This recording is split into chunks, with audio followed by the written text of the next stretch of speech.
Leave before anyone sees you. This room is for donors, not embarrassments. My father said those words while blocking the entrance to the grand ballroom of the Marlowe Hotel in Charlotte, North Carolina. I had flown from Chicago that morning in a navy dress I bought especially for my sister Brianna's hospital gala. My suitcase still stood beside me on the polished marble floor. Beyond the gold-trimmed doors, I could hear soft piano music, champagne glasses touching, and the warm laughter of people who believed they were attending an evening of charity. Through the narrow gap over my father's shoulder, I saw Brianna under a chandelier, smiling like a queen in white satin. My mother, Elaine, stood near the floral arch with one hand resting on her pearls. She saw me. I know she saw me. Then she looked away.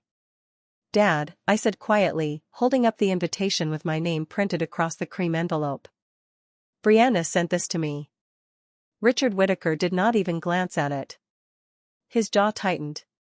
His silver hair was combed perfectly, his tuxedo sharp enough to cut glass. To everyone inside, he looked like a proud father supporting his daughter's charitable mission. To me, he looked exactly as he had my entire life, a man who could turn love on and off like a lamp. "That was a mailing mistake," he said. "Go home, Lauren." The security guard beside him shifted uncomfortably. He was young, probably new, and his eyes kept moving between my face and my father's hand gripping the door frame. He knew this was ugly. He just did not know it was old. Inside the ballroom, Brianna lifted her champagne flute. Caleb, her fiancé, bent toward her and laughed. She looked untouched by gravity, by debt, by consequence. That had always been Brianna's gift. She floated while other people paid for the air beneath her. I wanted to ask why. I wanted to remind my father that I had taken vacation days, bought a plane ticket, and crossed half the country to support my family. But there was a kind of humiliation that made words feel cheap. So I swallowed the pain, lifted my chin, and turned away. My mother's face stayed with me all the way back to the elevator. Not guilty. Not shocked. Just nervous. 3 days later, I was in a small hotel room near the airport, repacking the same unworn dress into my suitcase, when my phone rang. Elaine's name glowed on the screen. For one foolish second, the little girl still living somewhere inside me thought she might be calling to apologize. She was not. "We need to discuss the Marlowe balance," my mother said. Her voice was dry, clipped, almost businesslike. "The remaining amount is $62,000. How soon can you transfer it?" I sat slowly on the edge of the bed. The room seemed to tilt. Outside the window, rain slid down the glass in thin silver lines. "Mom," I said, forcing the word through my throat, I was not even allowed inside. "That is not the issue." "It is exactly the issue." Her breath sharpened. Then her voice turned cold. "Your name is on the guarantor contract, Lauren. Your signature is on the paperwork. If you refuse to pay, the hotel will come after this family."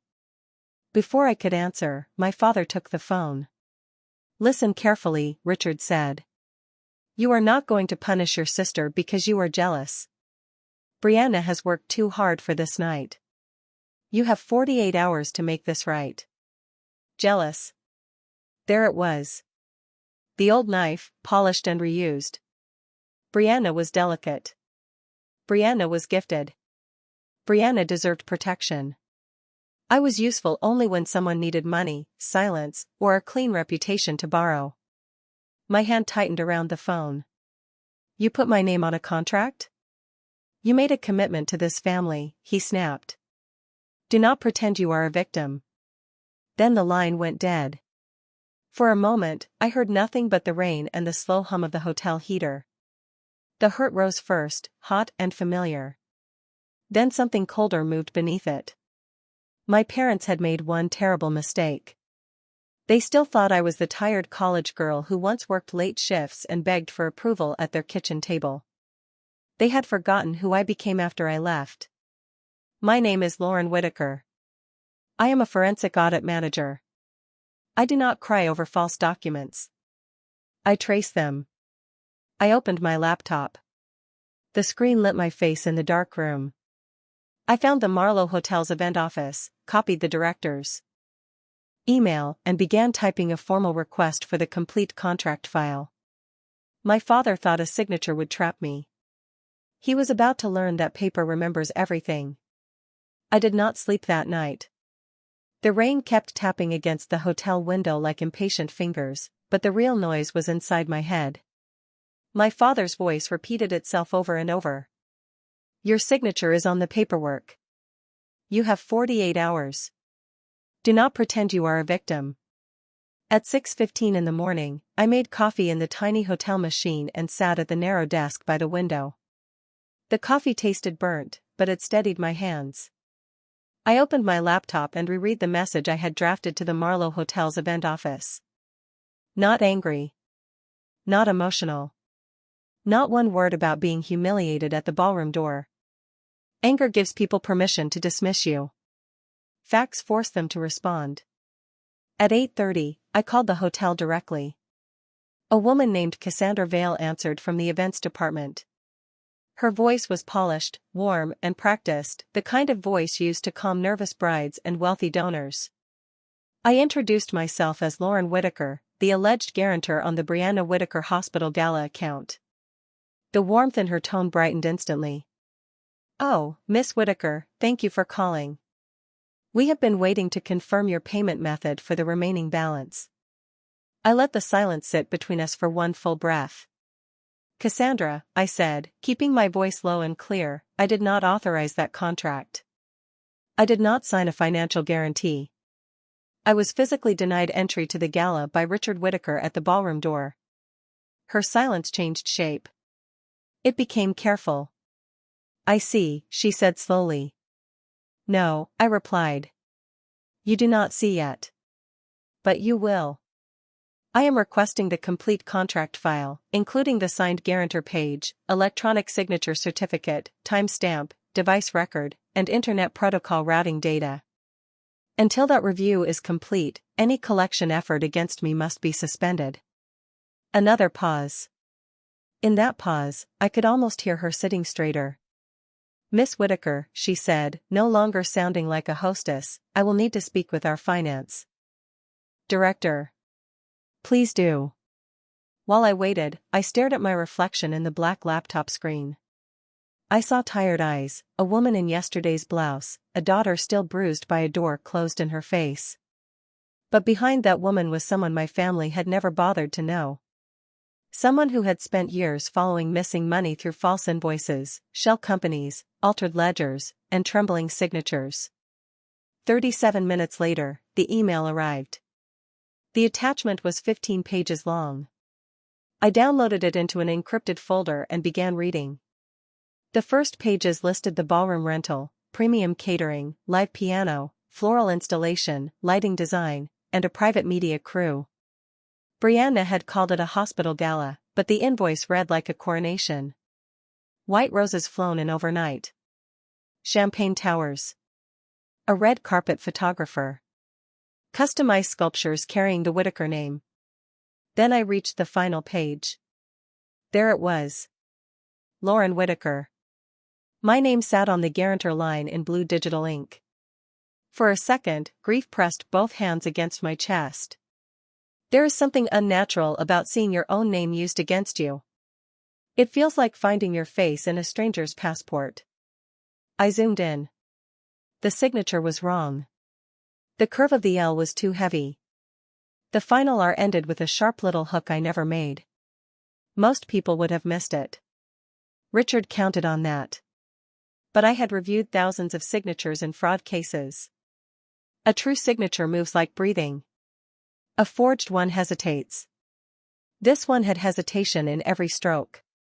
Then I saw the electronic certificate mark at the edge of the page. I opened the audit trail.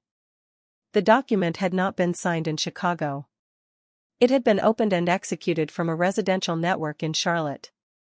I copied the Internet Protocol address, ran the location check, and watched the result appear on my screen. The pin landed within blocks of my parents' house.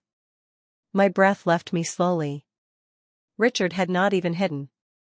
He had sat in his own home, behind his own desk, and placed my name on a $62,000 debt because he believed fatherhood was stronger than evidence. But the signature still bothered me. It looked too familiar. I opened my old personal archive and searched through college documents until I found the file. My first student loan application. The one Richard had offered to help me complete when I was barely 20. I placed that old signature beside the Gala contract. My hands went cold. They matched. Not almost. Exactly. My father had saved my student loan signature for more than a decade. He had kept it like a spare key. And now, he had used it to unlock my life. For several minutes, I did not move. The two signatures glowed side by side on my laptop screen, one from a student loan form I had signed when I was barely old enough to understand debt, the other pasted onto a luxury Gala contract that could have ruined my credit before breakfast. The room felt smaller. The air felt thinner. My father had not simply copied my name. He had saved a piece of my younger self and waited for the right moment to use it against me. That was the moment the daughter in me went quiet. The investigator took over. I created a new folder on my desktop and named it Marlowe Contract Dispute. Into it, I placed the signed Gala agreement, the electronic certificate, the Internet Protocol report, the email from Cassandra confirming that collections had been suspended, and the side-by-side signature comparison. Each file landed in the folder like a brick being added to a wall. Then a colder thought entered my mind. A man does not save a signature for more than a decade and use it only once. I logged into a secure credit monitoring portal, the one I used for professional background reviews and personal protection. I entered my information, verified my identity, and waited while the system pulled a full historical report. I expected to see my mortgage-free life in Chicago, my paid student loans, my clean credit cards, my carefully guarded financial independence. Instead, a red alert opened at the top of the screen. Active business credit line. $190,000. I stared at the words until they stopped looking real. The account had been opened 2 years earlier through a regional bank in North Carolina. Richard Whitaker was listed as the primary applicant. Lauren Whitaker was listed as the guarantor. My social security number, my employment history, and my Chicago salary had been used to strengthen the application. I clicked into the transaction record. The money had been drained in installments. $10,000 here. $15,000 there. Payments to a public relations firm. Payments to a downtown office lease. Payments to a luxury car company. Payments to vendors connected to Brianna Whitaker Foundation. My sister's charity. I leaned back so quickly the chair scraped against the carpet. Brianna had spent 2 years posting photographs of herself beside hospital banners, flower arrangements, and smiling donors. She had called herself a community advocate. She had cried in interviews about giving hope to families in need. But the ledger told a different story. Very little money had gone to patients. Most of it had gone toward building Brianna's image. My name had become the foundation beneath her performance. Before I could process the full weight of it, my phone began vibrating. First, Aunt Margaret. Then Uncle Louis. Then my cousin Paige. Message after message appeared on the screen, each one carrying the same poisonous shape. Your mother is devastated.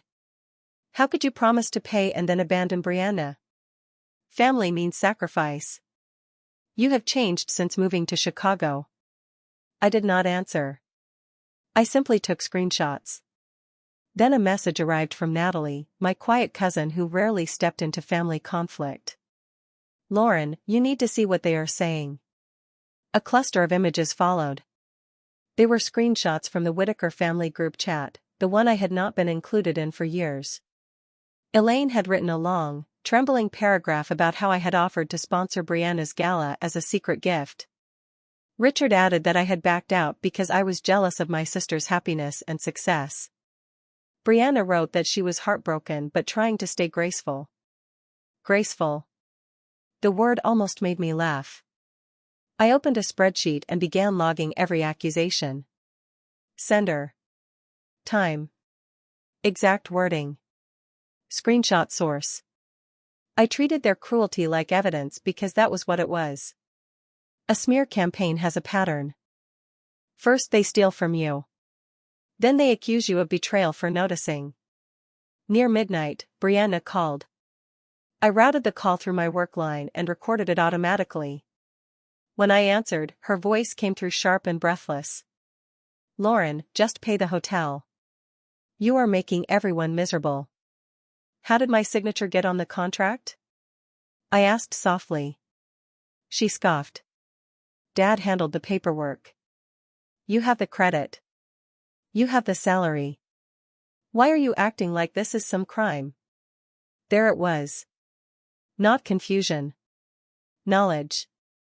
My little sister, the shining daughter, the charity angel in white satin, knew exactly what had happened. She was not protected from the fraud. She was part of it. When she hung up, I saved the recording and added it to the folder. Minutes later, an email from my mother arrived. The subject line read Family Healing Brunch. Elaine wanted me at their house on Sunday. All the relatives would be there, she wrote, so we could talk through the misunderstanding together. I looked at the word misunderstanding for a long time. Then I typed 3 words. I will come. Sunday morning arrived in Charlotte with a sky so clear it looked almost cruel.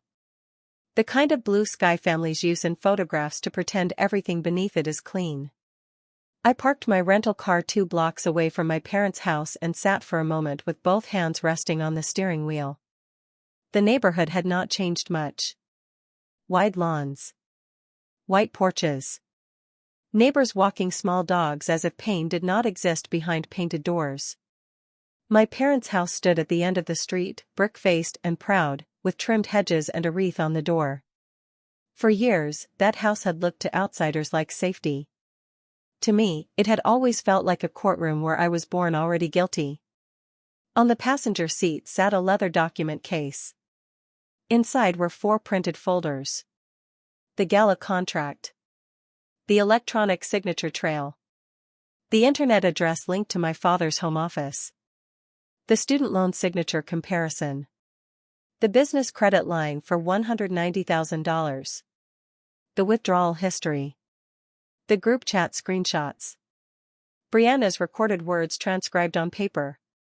I was not bringing anger. I was bringing receipts.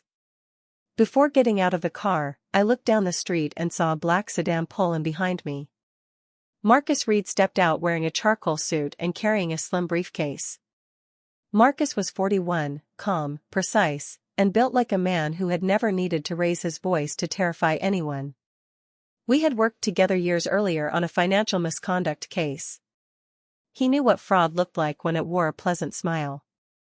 He walked to my window and gave one firm nod. You are ready, he said. For a second, I almost said no. The little girl inside me still remembered sitting at family dinners while Richard praised Brianna's smallest achievement and ignored my report cards, my scholarships, my exhaustion. That girl wanted to disappear. But the woman I had become opened the car door. I am ready, I said. We walked together toward the house. The front door was unlocked. Of course it was. This was not a private conversation. It was a performance. I stepped inside and smelled coffee, cinnamon rolls, and fresh lilies. My mother had always known how to make an ambush smell welcoming. The living room was packed.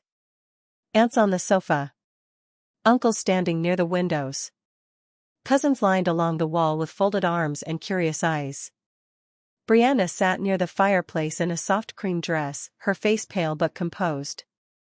Caleb sat beside her, one hand on her knee, looking confused and protective. Richard stood in the center of the room like a judge awaiting a defendant. When he saw Marcus behind me, his expression cracked. This is family business, Richard snapped. Who is he? I set the document case on the coffee table. This is Marcus Reed, I said. My attorney.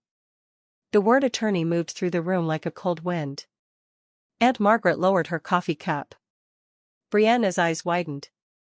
Elaine pressed one hand to her chest as if I had wounded her by refusing to arrive helpless.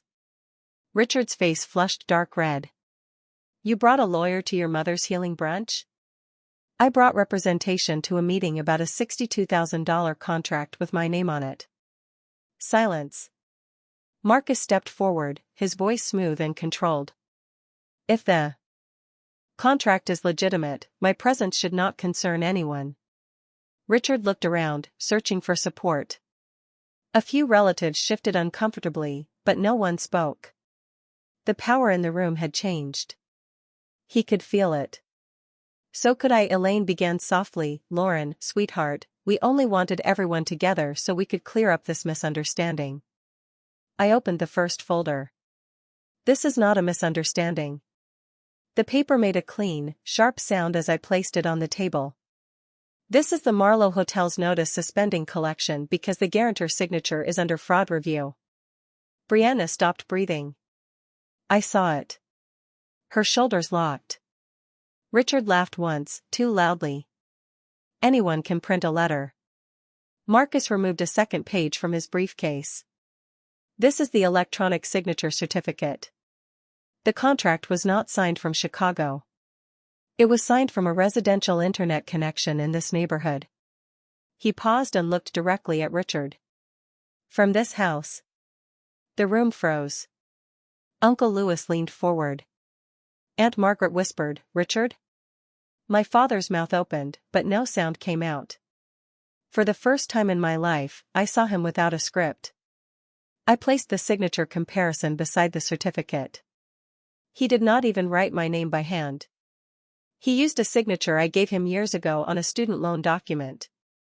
Elaine started crying then, but the sound was thin and frightened, not theatrical. Brianna looked at the floor. I turned toward her. And that was only the Gala. I opened the second folder and lifted the bank records. Now we are going to talk about the $190,000 business credit line taken out in my name to fund Brianna's foundation. Caleb slowly removed his hand from Brianna's knee. The real brunch had begun. Caleb's hand moved away from Brianna so slowly it seemed to carry the weight of the entire room. One moment he had been the loyal fiancé, sitting beside the woman he believed was generous, graceful, and misunderstood. The next moment he was staring at a bank record with his future collapsing between his fingers. Brianna, he said, his voice barely above a whisper, what is this? Brianna did not answer. Her lips parted, but no sound came out. She looked at Richard first, then Elaine, then me, as if one of us might offer her a sentence she could borrow. All her life, someone had handed her the right words. That morning, the room gave her nothing.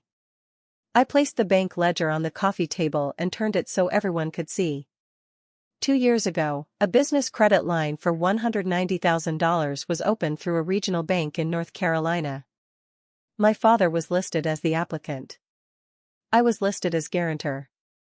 My social security number, my salary, and my credit history were used without my permission. Aunt Margaret covered her mouth. Uncle Louis stepped closer to the table, his face tightening as he scanned the withdrawals. I continued, because if I stopped, Richard would rush into the silence and try to fill it with lies. The funds were not used to help hospital patients. They were used to lease Brianna's office, pay her public relations firm, rent luxury event spaces, cover travel expenses, and build the image of a charity that existed mostly for photographs. Caleb picked up the ledger with trembling hands. His eyes moved down the page. I watched recognition strike him again and again. The launch dinner. The designer campaign. The weekend in Charleston. The private media team. Every memory he thought was proof of Brianna's success had a transaction line beneath it. He turned toward her. You told me donors funded all this. Brianna's face crumpled. I was going to pay it back when the foundation grew. That is what you told yourself, I said. But you never paid it back. You built your life on my name and called it generosity. Richard suddenly found his voice. I did what I had to do for this family. No, Marcus said, stepping forward. His calm voice cut through the room like a blade sliding from a sheath. You committed identity theft. You misrepresented financial documents. You exposed my client to substantial liability. The hotel has already suspended collection against her. The bank has been notified. Unless Lauren's name is removed from every fraudulent obligation, the full file will be submitted for formal investigation. Elaine broke. Then she gripped the arm of the sofa and looked at me with wet, panicked eyes. Lauren, please. We will lose everything. The house, the cars, your father's reputation. Brianna's future. Please just tell them it was a mistake. For most of my life, that voice had worked on me. It had pulled guilt from my bones. It had made me apologize for wounds I did not create. But not that day. Something inside me had finally closed, not with anger, but with peace. I am not destroying this family, I said. I am refusing to be the floor you hide the damage under. The room went silent. No one defended them. No one defended Brianna. The people who had gathered to shame me were now staring at my parents as if strangers had replaced them. Caleb stood. He placed the ledger back on the table and looked at Brianna with a grief so sharp it aged his face. The wedding is off, he said. Brianna gasped, but he was already walking toward the door. This time, nobody stopped him. Richard sank into a chair. Elaine sobbed into both hands. Brianna stood frozen beside the fireplace, still dressed like the victim in a story she could no longer control. I collected my folders one by one. Paper slid against paper, clean and final. Then I turned and walked out with Marcus beside me. 6 months later, the Marlowe Hotel collected from Richard directly. The bank forced the sale of my parents' house to recover the fraudulent credit line. Brianna's foundation dissolved under investigation, and most of the relatives who had attacked me quietly disappeared from my life. A few sent apologies. I accepted none of them quickly. Peace does not require immediate forgiveness. I returned to Chicago, changed every security credential I owned, froze my credit, and rebuilt the quiet around me. One evening, Elaine emailed asking for help with rent. She wrote that blood should matter. I read the message once, then deleted it. Blood is not a license to steal. Family is not a blank check. And love that only appears when your name can open a credit line is not love at all. If Lauren's story made you think of a time someone used guilt to cross your boundaries, share your thoughts in the comments. Would you stay silent? To keep the peace, or speak up to protect your name?